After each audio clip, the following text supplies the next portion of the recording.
Assalamualaikum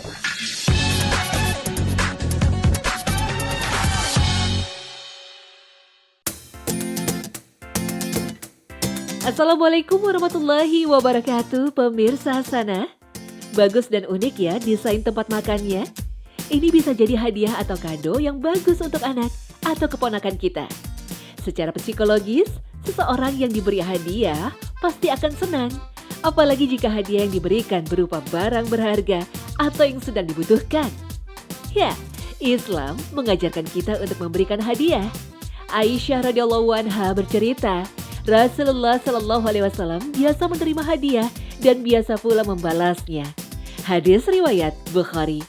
Namun demikian, Rasulullah pernah juga menolak saat diberikan hadiah. Pada momen apakah itu? Nanti kita bahas lagi ya pemirsa Hasanah.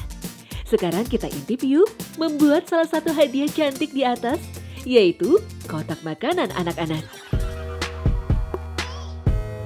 Bentuknya unik karena berbentuk puzzle dan ada gambar karakternya. Cocok sekali untuk menjadi kado anak-anak. Warnanya menarik dan pasti membuat senang siapapun yang mendapat kado kotak makan atau wadah minuman seperti ini. Di pabrik inilah tempat pembuatannya. Di sini kotak makanan terbuat dari bahan plastik yang sudah lolos uji keamanan. Timbang bubuk warnanya agar pas.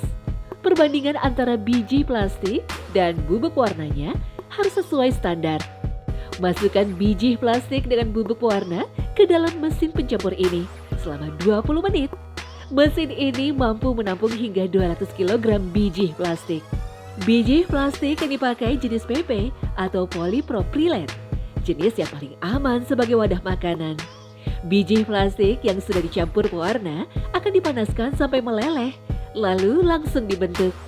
Karena kotak makanannya berbentuk puzzle, maka jadinya untuk masing-masing potongan memakai mesin cetak yang berbeda.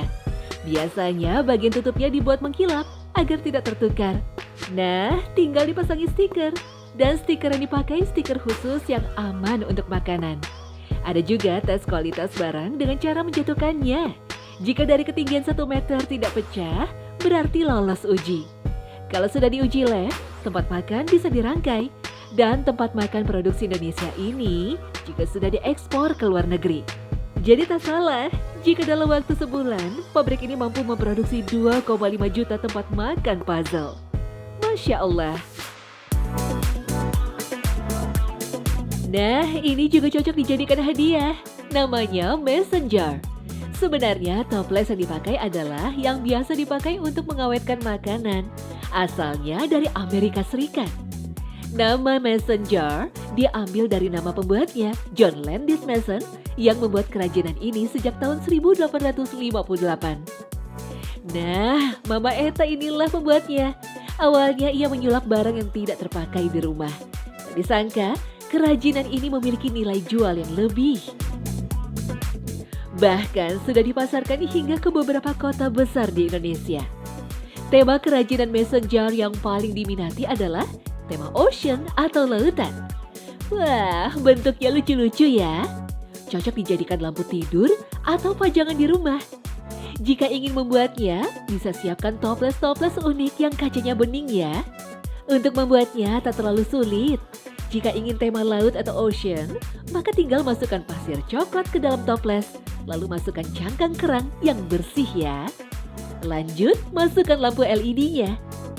Nah, nyalakan. Nah, sudah jadi messengernya. Cantik kan? Cocok buat hadiah untuk orang-orang yang kita sayangi. Bentuk hiasannya juga bisa menyesuaikan sesuai keinginan kita. Mau mencoba membuatnya di rumah? Saling memberi hadiah tak hanya dilihat dari sisi materi, tetapi lebih kepada nilai maknawinya. Hal ini dapat terlihat dari sabda Rasulullah Shallallahu Alaihi Wasallam melalui hadis Abu Hurairah, bahwa beliau bersabda, "Wahai para wanita, kaum muslimin, janganlah ada seorang tetangga yang meremehkan pemberian tetangganya yang lain, sekalipun pemberian itu berupa ujung kuku unta."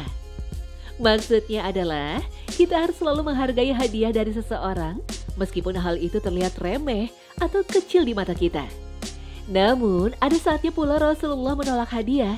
Jika seseorang memberi dan menerima hadiah dengan maksud tertentu, misalnya untuk menghentikan sebuah kebaikan, maka menurut Ibnu Taimiyah, hukum hadiah itu menjadi haram. Contohnya, saat Rasulullah kerap ditawari kekayaan, hadiah oleh kafir Quraisy untuk menghentikan dakwanya. Namun Rasulullah Shallallahu Alaihi Wasallam menolaknya dan tetap berpegang teguh kepada nilai-nilai dakwah dan kebaikan.